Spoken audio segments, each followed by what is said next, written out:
Amados irmãos, queridos amigos, amadas irmãs e amigas em Jesus Cristo, tudo bem com vocês? Que a graça maravilhosa de Jesus Cristo, o grande amor de Deus e a doce comunhão do Espírito Santo esteja com você. Esteja em você e também esteja com toda a tua casa.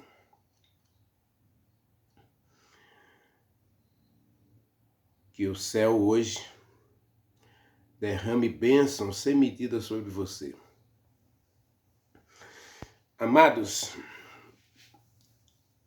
eu insisto com você e peço a você mais uma vez, compartilhe essas mensagens com teus amigos. Coloca nas tuas redes sociais. Eu não sou um pregador popular. A minha mensagem não é popular. Mas eu costumo dizer, e isso eu afirmo com letras maiúsculas, com palavras sérias, que essas mensagens são para quem é espiritual e para quem quer morar no céu.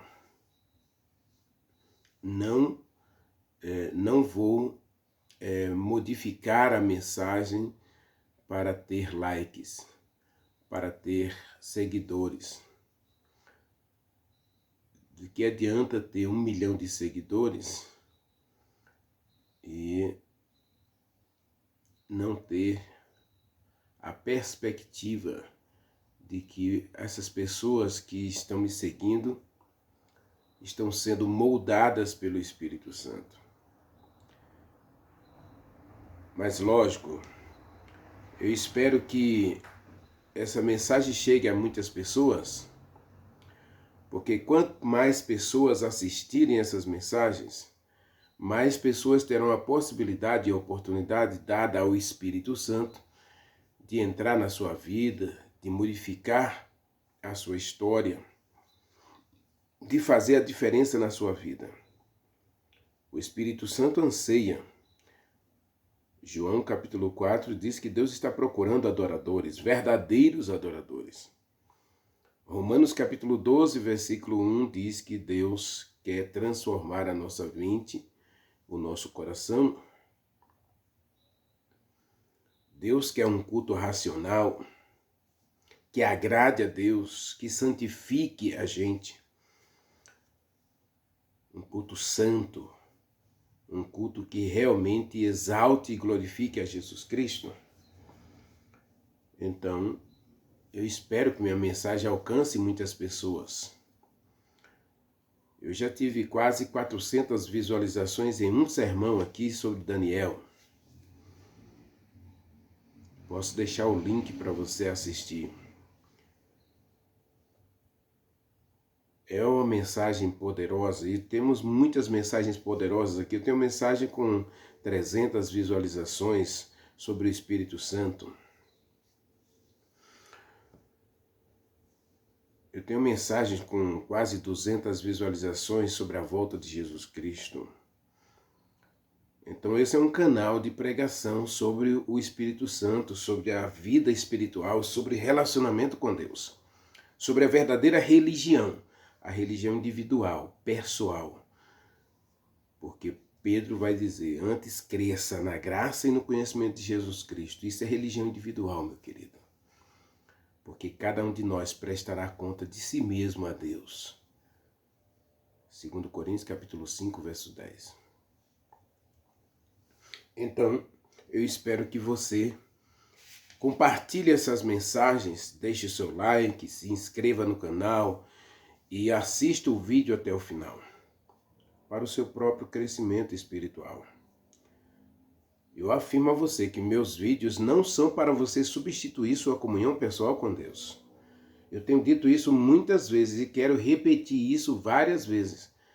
Meus vídeos devem ser um suporte, mas não o principal elemento da sua comunhão pessoal com Deus.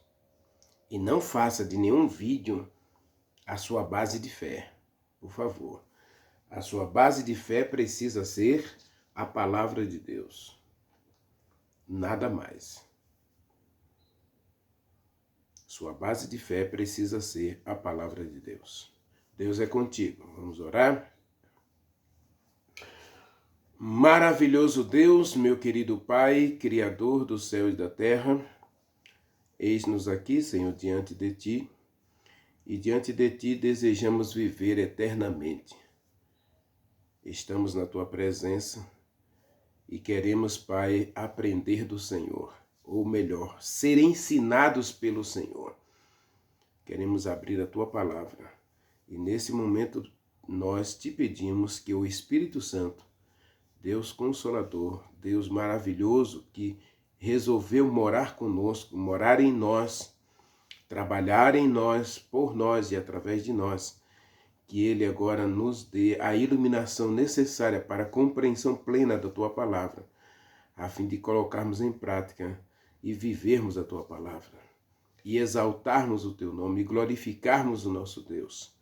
Transforma a nossa vida. E nós te pedimos mais uma vez que o Senhor nos aceite em Tua presença, que o Senhor nos abençoe e que o Senhor nos cure. Nós te agradecemos e nós te pedimos tudo no doce e sagrado nome de Jesus Cristo. Amém. Amados, Gênesis 39, vamos analisar um pouquinho o encontro de José com a mulher de Potifar. A partir do versículo 7 está escrito assim: Aconteceu depois dessas coisas que a mulher do seu senhor colocou os olhos em José e disse: Deita-te comigo. Ele, porém, recusou e disse à mulher do seu senhor: Tem-me por mordomo o meu senhor, e não sabe do que há na casa dele, pois tudo o que tem ele passou às minhas mãos. Então José era um escravo de luxo, né? Ou um escravo VIP, na nossa linguagem moderna. Ele foi morar na casa de Potifar e ele foi administrar a casa de Potifar. Tem-me o Senhor por mordomo, e tudo o que ele tem passou às minhas mãos. Verso 9. Ele não é maior do que eu nesta casa. E nenhuma coisa ele me vedou, senão a ti, porque é a esposa dele. Portanto, como, pois, eu cometeria tamanha maldade e pecaria contra Deus? Isso aqui é um dos encontros de José com essa mulher. Porque o versículo seguinte diz: Ela falava com José a mesma coisa todos os dias. Observe a expressão. E ela falava com José, essa expressão aí, deita-te comigo, todos os dias, para se deitar com ela, e ele não deu ouvidos a ela. Para estar com ela ou para se deitar com ela. Ele não deu ouvidos para se deitar com elas e nem para estar com ela. Observe, meu querido, que a Bíblia é detalhista. A mulher começa a se enamorar de José, começa a se acercar de José para conquistá-lo para um intento maldoso. E ela não foi uma vez, não foi duas, não foi três, não foi quatro, não foi 10. Era todos os dias.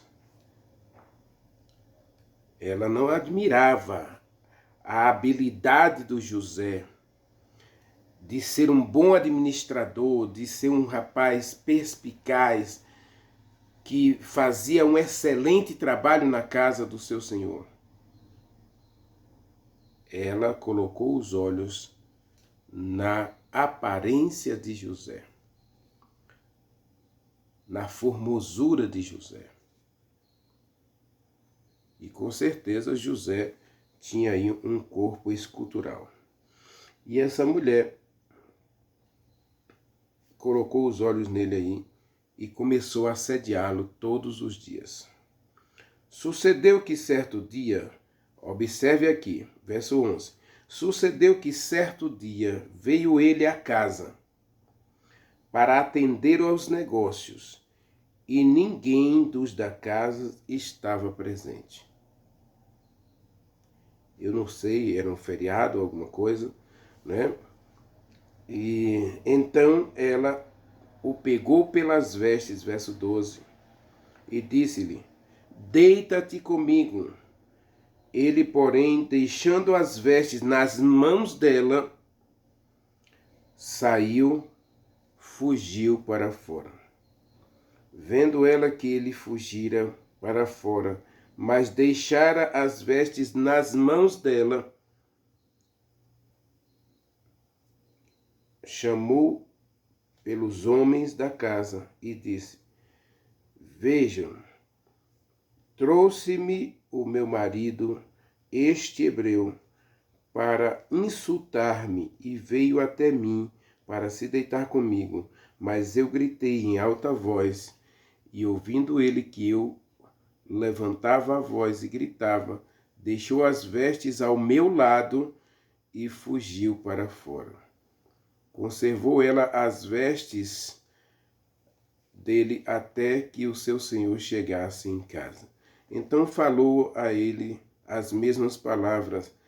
Disse: o servo hebreu que você nos trouxe veio ter comigo para insultar-me. Porém, levantei a voz e gritei, deixando ele as vestes ao meu lado, fugiu para fora. Tendo o Senhor ouvido estas palavras da mulher, como lhe tinha dito, desta maneira me fez o teu servo. Então se acendeu a ira de Potifar. E o Senhor de José o tomou e o lançou no cárcere, no lugar onde os presos do rei encarcerados, ali ficou ele na prisão. E aí diz o verso 21, o Senhor, porém, era com José, e lhe foi bondoso, e lhe deu mercê diante do carcereiro.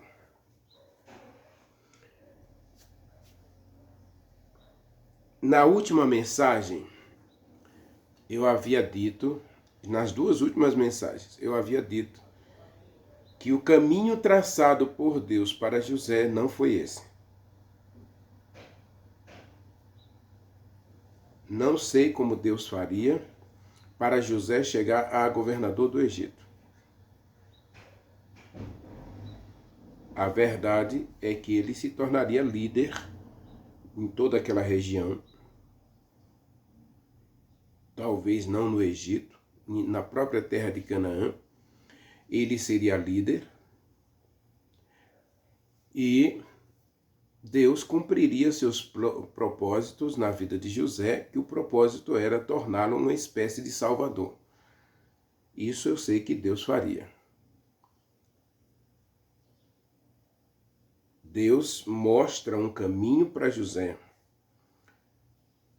E José, por precipitação, conta seu sonho a todo mundo. O seu pai o privilegia com a roupa de luxo, com a roupa de rei. E aí o José cai na armadilha dos seus irmãos, é vendido para o Egito como escravo. Tudo isso não tem nada a ver com Deus. Deus está assistindo de camarote, de braços cruzados. Até aqui não foi nada disso que eu planejei. Mas se você quer um caminho tão fácil assim, então, se você quer um caminho diferente assim, eu vou permitir que você siga esse caminho. Vai ser mais doloroso? Deus sabe, com certeza vai. Vai ser espinhoso? Vai ser trágico até? Vai. E Deus sabe. Mas por que Deus não impede? Porque existe uma coisa chamada livre-arbítrio. E a Bíblia está repleta de exemplos para que a gente não duvide de que Deus é um Deus de liberdade. E não existe liberdade limitada. Não existe. Existe liberdade plena. Você é plenamente livre para escolher Deus como seu Pai, para escolher Deus como seu Deus, para escolher Deus como seu Senhor. Ou você pode escolher não acreditar e seguir seu próprio caminho. Isso está escrito na Bíblia. Deus disse para Adão e Eva: de todas as árvores do jardim você pode comer livremente. De todas as árvores do jardim. Ele não impediu nenhuma. Todas você pode comer livremente, mas eu separo uma, que se você quiser ser feliz ao me obedecer, não comendo dessa árvore, você não vai experimentar nenhum mal. O pecado de Adão e Eva não foi comer da árvore, foi desobedecer a palavra de Deus. Não foi comer do fruto. E parem com essa ideia de maçã. Não era uma maçã. Nós não sabemos que árvore, que fruta era. Podia ser até uma laranja. Um limão. Desta árvore. Desta jaqueira, desse limoeiro.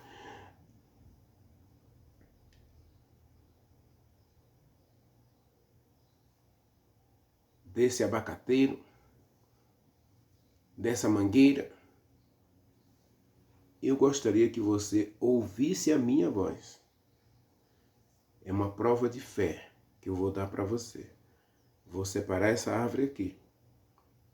E você fará bem se obedecer a minha palavra. Nada vai acontecer com você se você obedecer a minha palavra. Você vai ser feliz e vai viver eternamente. Se você obedecer a minha palavra, não comendo desta árvore. Você pode comer de todas as árvores, mas dessa aqui, você será feliz se me obedecer, não comendo desta árvore. Isso é liberdade plena, meu querido. Porque não existe liberdade limitada. Limitar alguém não é dar a ele liberdade. Eu encontrei algumas pessoas usando tornozeleira aqui no mercado da cidade, aqui onde eu moro.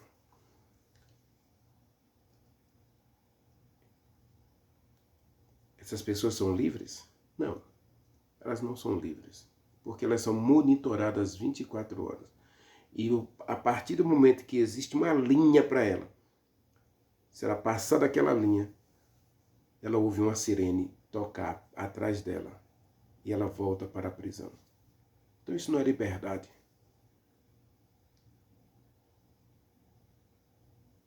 A pessoa está em prisão domiciliar. Ela não está livre, ela está presa. Ela está numa área que ela só pode usar esse espaço. Isso não é liberdade. Deus é um Deus de liberdade. E Ele escolhe. E ao contrário do que diz Santo Agostinho, de que a gente nada pode fazer porque Deus, nós não temos livre-arbítrio. Deus, Ele faz o que quer conosco porque Ele já destinou você para isso. Ele já destinou você para aquilo. Se Deus destinou você para viver uma vida de miserável sofrimento, de doenças, de morte, você nada pode fazer por isso? Esse não é Deus. Ele não é Deus. Se Ele escolhe uns para sofrer, morrer e até morrer eternamente, Ele não é Deus. Então, quando você lê o Gênesis, você tem que entender que existem dois projetos de Deus. Um é o projeto da salvação, que só deveria acontecer caso o homem desobedecesse à ordem de Deus. O primeiro projeto de Deus de salvação não era para ser executado se o homem obedecesse à ordem de Deus. Como o homem não obedeceu à ordem de Deus, então esse projeto, que era o segundo projeto de Deus, passa a ser o primeiro.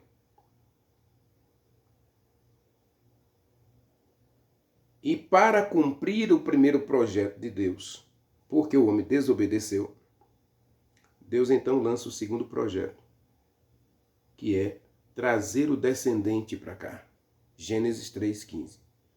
Ele promete um descendente que vai esmagar a cabeça da serpente e vai acabar com o pecado, vai erradicar o pecado.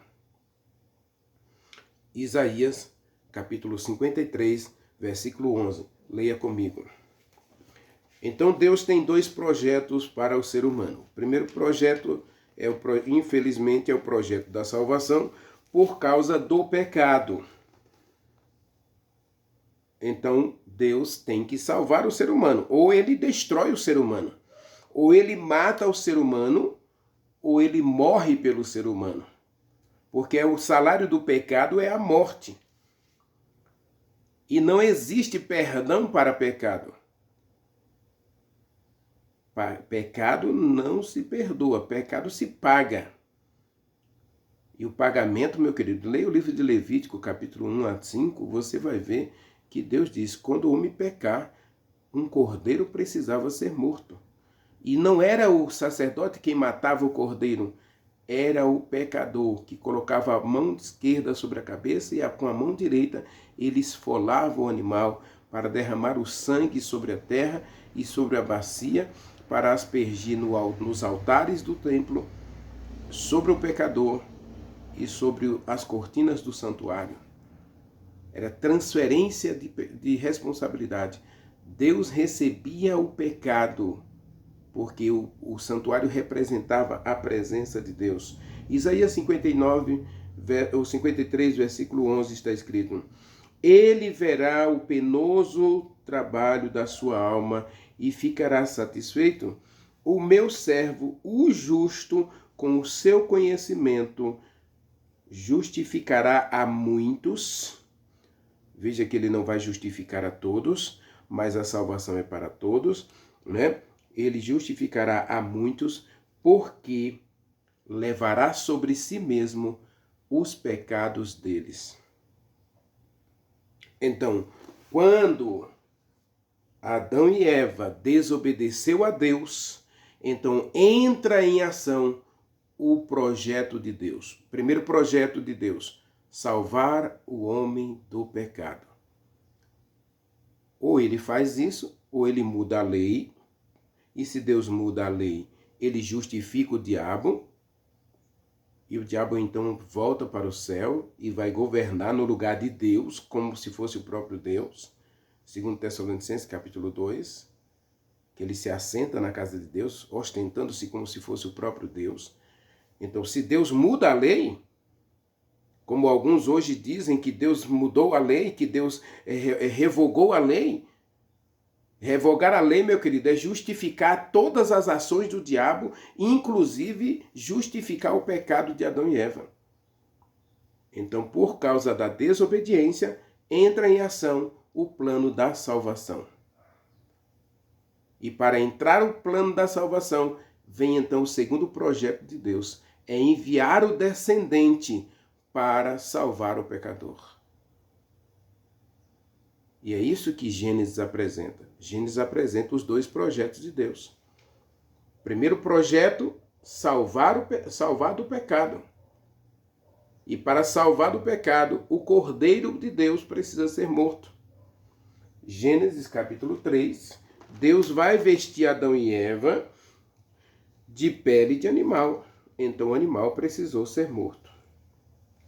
Gênesis capítulo 3, verso 21 está escrito: Fez o Senhor Deus vestimentas de peles para Adão e a sua esposa e os vestiu. Um cordeiro precisou ser morto, meu querido. Por isso, quando você lê o livro do Apocalipse, você vai encontrar lá que Jesus Cristo é o Cordeiro de Deus para vestir o ser humano. As vestes do Cordeiro é o que vai vestir o ser humano. Nós fomos vestidos de pele de cordeiro para justificar o pecador. Mas o cordeiro precisou ser morto. Então, Apocalipse capítulo 13, versículo 8, diz que Jesus Cristo é o Cordeiro de Deus, morto desde a fundação do mundo. Olha que tremendo. O projeto de Deus é esse. São dois projetos. Trazer a salvação. Mas para trazer a salvação, ele precisa matar o cordeiro. Alguém precisa morrer, porque o salário do pecado é a morte. Então, como Deus não quer matar o pecador, ele se torna pecado por nós. 2 Coríntios capítulo 5, verso 21. Leia comigo 2 Coríntios capítulo 5, verso 21. E aí a gente volta para a questão aí, porque hoje existe muita gente acreditando nessa mentira de Santo Agostinho, dizendo que Deus destinou uns para se salvar, outros para se perder. Isso não é verdade. A Bíblia não apresenta um Deus que limita a sua liberdade. Ao contrário, a Bíblia vai apresentar a você e a mim, a todos nós, um Deus plenamente, um Deus que nos dá liberdade plena para vivermos a sua vontade, para vivermos para a glória do seu nome, ou não. Deus vai levar muitas pessoas para o céu. Isaías 53, versículo 11. Vai levar muitas pessoas para o céu. Não vai levar todas, porque ele deu o direito da gente escolher ser ou não ser salvo. Capítulo 5, verso 21 está escrito de Coríntios: aquele que não conheceu o pecado, e ele não cometeu nenhum pecado, Deus o fez pecado por nós. Jesus Cristo assume, quando o cordeiro era morto, era derramado o sangue, era aspergido nos chifres do altar, na base do altar dos sacrifícios e também nas cortinas do santuário. Ou seja, Deus recebia a responsabilidade, ele assumia em si mesmo todo o pecado confessado e abandonado. Ele se fez pecado por nós, para que nele fôssemos feitos justiça de Deus. A justiça de Deus, meu querido, se cumpre na lei, porque a lei é o reflexo do caráter de Deus. A lei é um atributo do caráter de Deus, ela não pode ser mudada. E a lei se cumpriu na cruz, ao Jesus Cristo assumir o meu e o teu lugar, morrendo por cada um de nós. Esse é o Deus de liberdade que a Bíblia apresenta. Aí você pode ler Hebreus capítulo 2, Hebreus capítulo 5. Jesus Cristo não cometeu nenhum pecado, mas ele se fez pecado por nós, para que nós fôssemos restituídos à semelhança de Deus, ou restituídos ao relacionamento pessoal com Deus. Esse é o Deus que a Bíblia apresenta, um Deus que dá liberdade da gente escolher o nosso próprio caminho. E José, infelizmente, ele foi precipitado, e até aqui, nesse momento, ele foi precipitado. Ele ignorou o perigo. Ele vai para a casa de Potifar e tem uma mulher ali o assediando. Ele poderia, inclusive, ter relatado isso para o esposo dela. Porque não foi um dia, não foi dois, não foi três, foi todos os dias que aquela mulher começou: José, José, deita comigo, deita comigo, deita comigo. Ele já estava até doendo nos ouvidos dele esse assédio moral. Por que ele não conversou com ninguém? Por que ele não procurou uma pessoa de confiança para relatar isso? José erra, e erra feio, por dar lugar ao mal. E para piorar, ele vai para o trabalho, ele vai para a casa de Potifar, a sede da administração do seu trabalho, num dia em que ele deu folga a todos os funcionários. Num dia em que não tinha ninguém lá, porque ele deu folga aos funcionários, aos outros servos, aos empregados, aos trabalhadores, aos diaristas, num dia em que não tinha ninguém, só tinha ele e a mulher. Ele vai atender os negócios. Quem sabe fazer um planejamento, alguma coisa das estratégias do seu trabalho, ele vai para lá trabalhar num dia normal de feriado. Ele vai trabalhar, mas ele está só com a mulher. Observe que no verso anterior ele foge desses encontros. Ele foge, ele não quer estar com ela, não quer estar perto dela, ele foge desses encontros. Mas num dia ele ignora. Hoje ela não vai mexer comigo. É um feriado, quem sabe o esposo dela está até em casa. Mas José não evitou o mal. E às vezes, meu querido, eu tenho que relatar com você, e observe que eu estou dizendo, Deus não é responsável por nada disso. Deus não impede as nossas ações. Muita gente hoje vê a religião como um momento de escravidão, em que você não pode tomar decisões, tudo tem que ser Deus, então Deus se torna responsável por tudo que acontece com você. Isso é mentira. Uma das mentiras mais terríveis e abomináveis ensinadas pela própria religião é que Deus controla a nossa vida com uma rédeazinha. Até aqui você vai, até aqui você pode ir, até aqui você... Se esse é o Deus que você serve, meu querido, rasgue esse chicote, rasgue essa corda aí, corta essa corda e vai viver tua vida livre. Porque isso não é religião, não. E se você pensa num céu dessa maneira, o céu vai ser o pior lugar do mundo para você.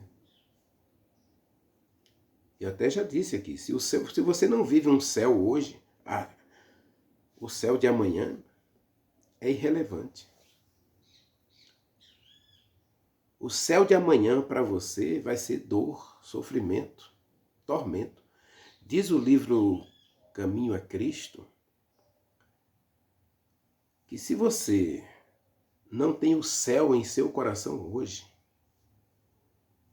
quando você acha que Deus vai levar você para lá de qualquer jeito, o céu vai ser um lugar tão estranho para você que você vai culpar a Deus. Por que ele me trouxe para cá? Eu não queria estar aqui.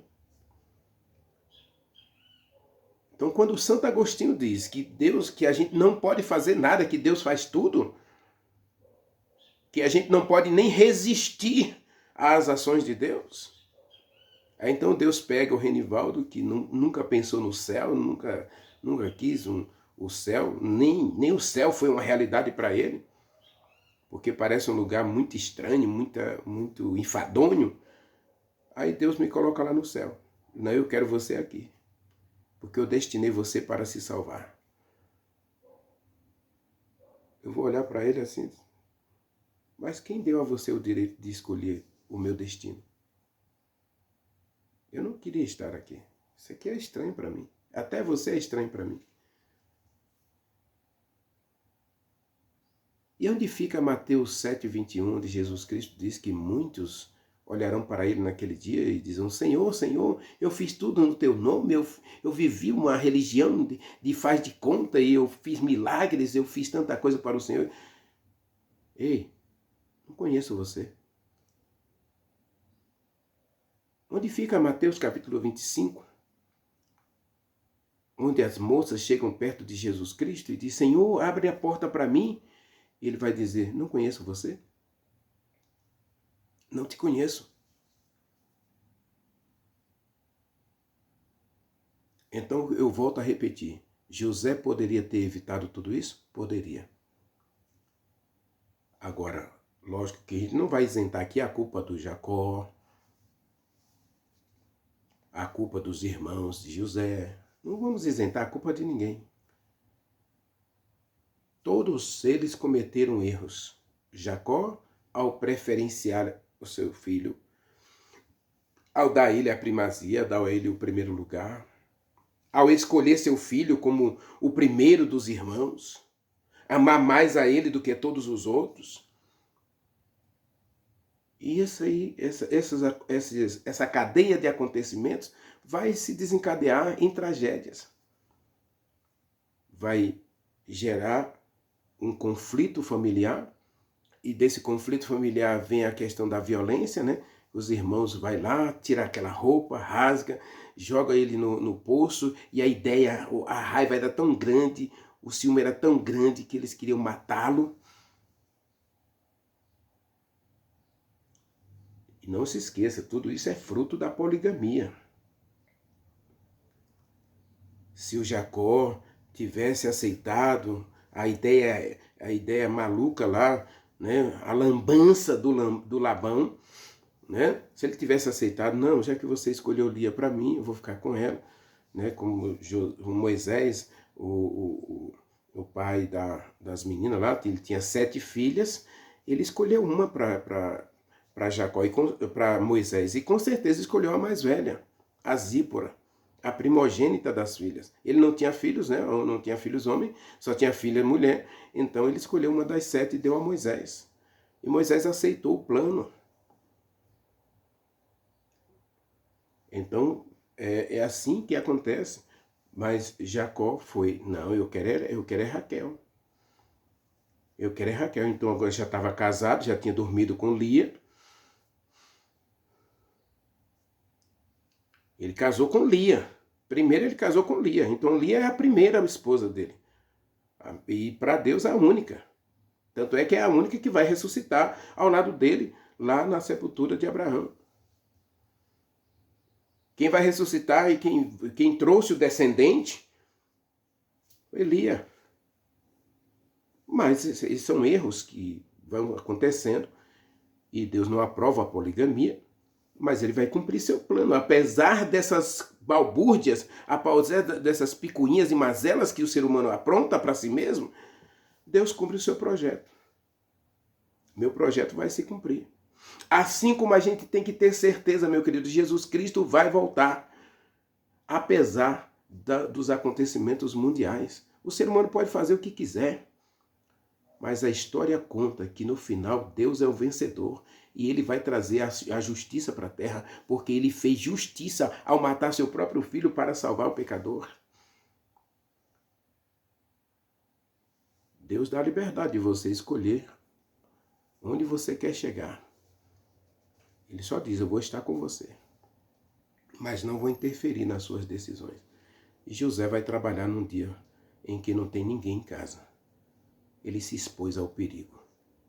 Ele se expôs ao mal. Poderia ter acabado com a sua vida ali. Não fosse a mão de Deus. Meu querido, olha o que eu vou dizer para você. Não fosse a mão de Deus, José teria sido enforcado ali mesmo.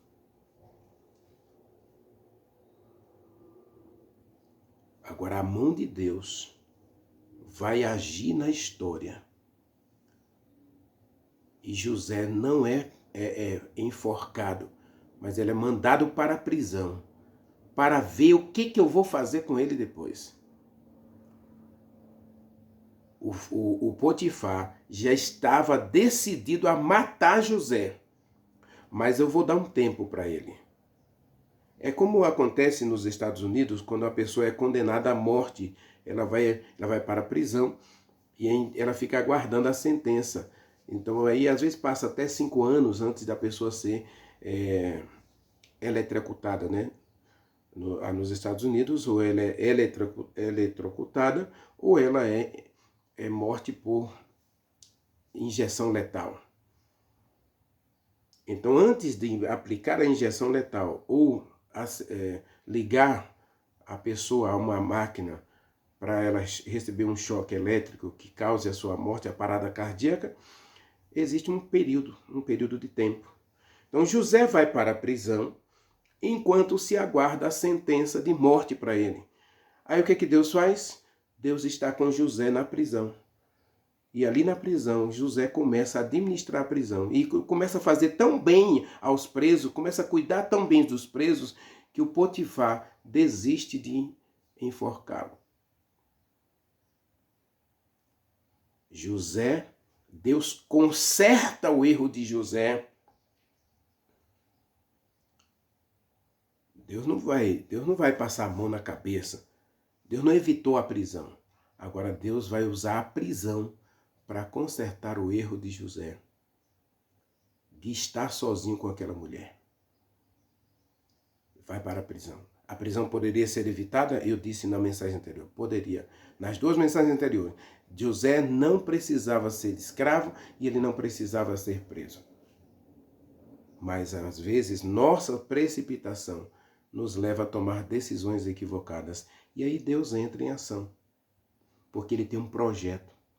E o projeto dele não pode ser frustrado pelo diabo. O diabo fez de tudo para destruir José. E às vezes a gente vai dar lugar ao diabo.